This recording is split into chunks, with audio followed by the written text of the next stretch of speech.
as always, you bow to the taco. Hi, my name is Janelle and you're watching Everyday Jane, and today we are making tacos. This is a family favorite of mine and I hope it will be for your family too. So let's get started. Okay, so we're gonna start with making tortillas from scratch. So don't be intimidated. This is so easy and it is so much better than getting tortillas at the store. Actually making a mix of wheat and corn tortillas today. We'll start with 1 cup of all-purpose flour and that'll go right into my bowl here. Okay, that goes straight into the bowl. And then we're going to be using something called arepa flour. It's what is used to make arepas. And it is a pre-cooked cornmeal. But if you can't find this or you don't have it, feel free to use masa here. Next to this, 2 tablespoons of olive oil. I'm just eyeballing it here. 1, 2. So in the water goes. And mix it together.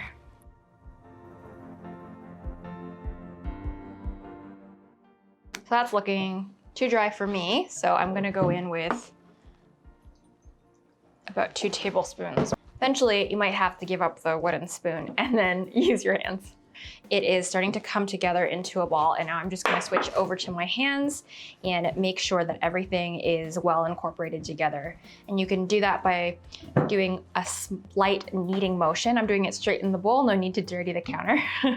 And I'll be doing this just a couple of times until a tight and firm ball is formed. Here we are, so just about less than 30 seconds of kneading and we're right where we want to be. So you've got this small ball of dough here. It is pretty firm. And we're gonna make sure that this rests for about 30 minutes in the fridge, and that'll give us the perfect amount of time to make the filling. So I told you, this is a weeknight meal and it will come together before you know it. Okay, so for the filling, we are going to use ground beef, but feel free to use whatever ground meat that you would like. And we're also gonna make sure that we combine this with a good amount of beans, just kind of make the meat go as far as we can. This is a really simple taco filling, and we use ground beef and a bunch of different spices. Most spices in taco mix you can have right in your cabinet. You do not need to go buy taco seasoning out in the grocery store. So we have 1.5 pounds of ground beef, and this is going to go into a pretty hot, I've got this on medium-high heat, a skillet or a cast iron with enough oil just to coat the bottom really lightly. You don't want a ton of oil, but just enough to kind of coat the bottom of the pan. That's about 2 tablespoons of olive oil for me. So we're gonna put that meat right in and try to put it in an even layer on the pan.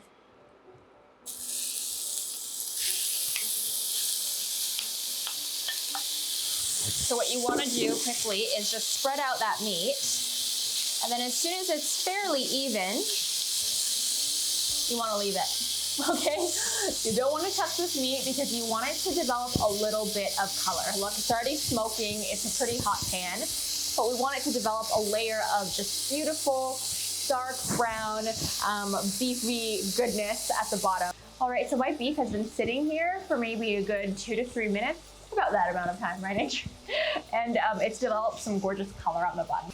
So that color right there is what you're looking for. So you really want that deep brown. And now all we have to do is stir it on up. And just that little bit of color development, that is what we're looking for. We don't need to make sure every little piece of meat has that perfect dark brown color. It's just that bit head start of flavor that we're looking for. Okay, and now I'm gonna add a chopped onion right into my bowl here. And we'll stir and saute this beef and onion for a few minutes until the meat is pretty much cooked through. So we still have the meat on medium heat, and it's been a few minutes and pretty much all the pink is gone and the onions have softened. So this is a really good time to add our flavor. So for flavor, I'm going to add an interesting ingredient to tacos. That is going to be some soy sauce, of course. So I have 2 tablespoons of soy sauce here, and it's not gonna taste like Asian tacos or soy sauce tacos. It's really just going to give the beef such a good flavor. So I'm putting that right in. And to that, I'm going to start adding a couple other things as well. I'm going to add 2 types of garlic, so some fresh garlic, 3 cloves of chopped fresh garlic, as well as some garlic powder. I'm going to use a full tablespoon here. So as you notice, I'm gonna go pretty heavy-handed with some of the seasonings, and that's because we're not just seasoning the beef here, we're also going to make sure there's enough seasoning in here to season the beans going in as well. And I'm keeping the heat here at around medium high. The next flavors that we're going to put in here are some cumin. So I'm putting a whole tablespoon of cumin in as well as another tablespoon of chili powder. Of course, classic flavors in tacos. To this, I'm going to add 2 teaspoons of oregano.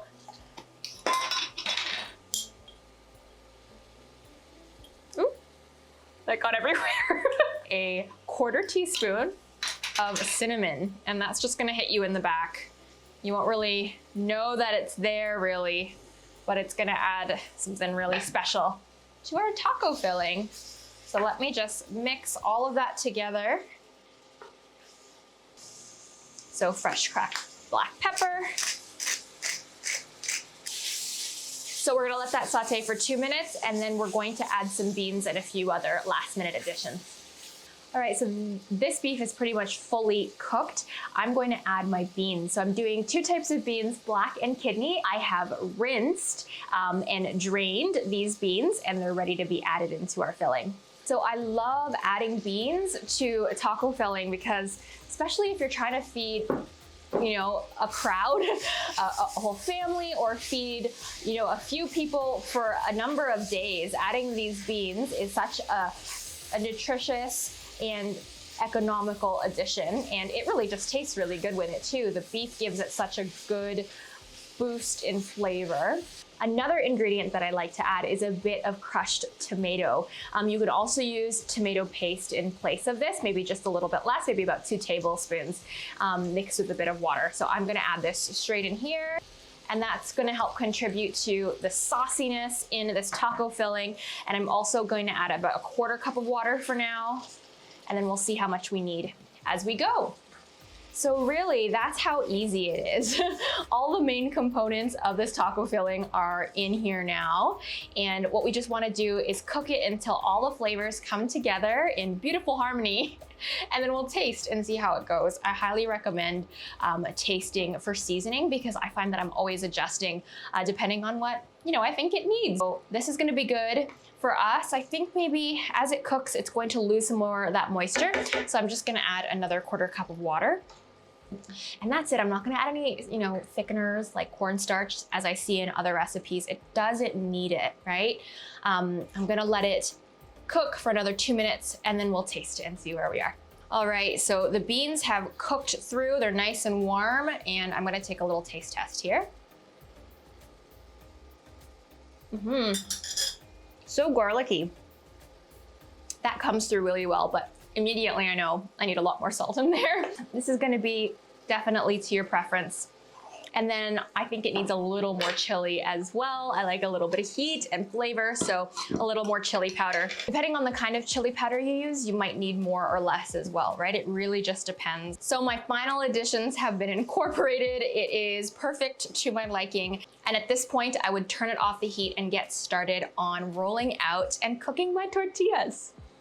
All right, so my tortilla dough has had a little bit of time to rest. So what I'm going to do now is start the rolling out process. This is gonna make about 10 tortillas. So if you want more, definitely the filling can handle more, you can double the recipe. What I'm gonna do is use an ice cream scoop. Yes, an ice cream scoop. It's the perfect shape, the perfect size for this. And what you wanna do is scoop out some dough. You might have to press it in a little bit.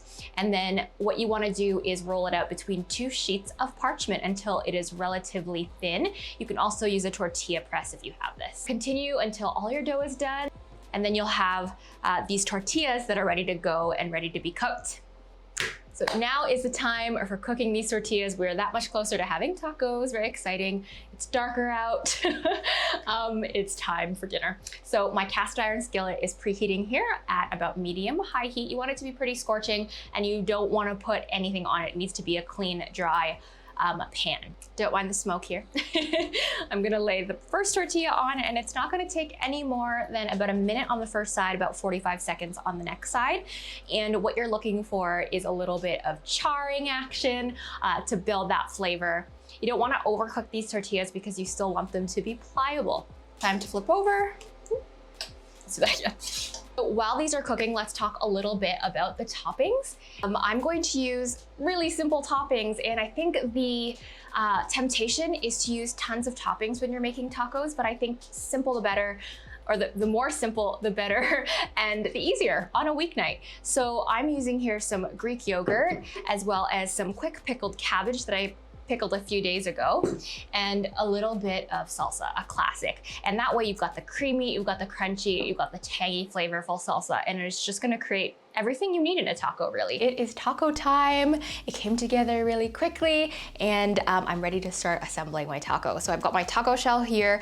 I've got my gorgeous meat filling. This is the perfect, look, a lot of that juice has already sort of absorbed itself into the taco, so it's gonna be super flavorful. So I'm gonna go ahead and scoop this right onto my taco. I'm gonna be generous. And then we're gonna go in with a little bit of that yogurt here. I'm using Greek yogurt, so that's why it's super thick, but you can of course use a different creamy element, right? Avocados would be great. Sour cream, cheese, of course, cheese, the classic, would be awesome. And then I'm gonna go in for my crunchy element, my pickled red cabbage. You could go for red onion, iceberg lettuce, you get it, crunchy. And lastly, salsa. Sometimes our family does pico de gallo when we have a bit of time. It is awesome. We used to do taco night with my family, and we're doing it so consistently on Sundays until the pandemic hit. It's kind of sad. So here's this. Oh, and lastly, I've got a little bit of lime. This really helps brighten up the flavor, and I think that looks like a good looking taco, don't you? It is imperfect. There's nothing, like the taco shells are homemade. They're not perfectly circular or anything like that, but that's the beauty of it. A quick meal, but all made from scratch. So now it's time to taste. As always, you bow to the taco.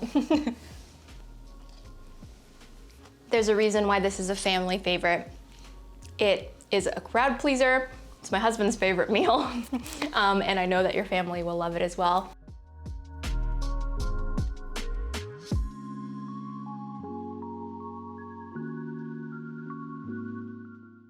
Thanks for watching. Subscribe for more videos, and I will see you in the next one. Bye.